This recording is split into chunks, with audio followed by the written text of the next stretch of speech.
Hi everyone. ముందుగా అందరికీ నూతన సంవత్సర శుభాకాంక్షలు.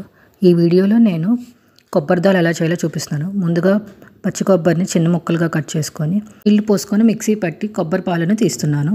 తర్వాత ఈలోపు నేను పెసరపప్పు నానబెట్టుకొని ఒక అరగంట సేపు నానబెట్టుకొని ఒక 4 విజిల్స్ వచ్చేలాగా ఉడికించుకొని పక్కన పెట్టుకున్నాను. ముందుగా తీసిన కొబ్బరి పాలల్లో కొంచెం అల్లం, పచ్చిమిరపకాయలు, పసుపు వేసి ఒక పొంగు రానివ్వండి. ముందుగా ఉడకబెట్టుకున్న పెసరపప్పుని బాగా మెదుపుకొని ఒక పొంగు వచ్చిన తర్వాత ఆ పెసరపప్పుని దాంట్లో వేసేయాలి. 2 పొంగులు రానిచ్చిన తర్వాత తాలింపు వేసుకొని ఇంకో పొంగు రానివ్వండి. దీంట్లో ముందుగా ఉప్పు మాత్రం వేయొద్దు, ఎందుకంటే కొబ్బరి పాలు కాబట్టి పాలు విరిగిపోతాయి. దించే ముందు ఉప్పు, నిమ్మకాయ పిండుకొని దించేయండి.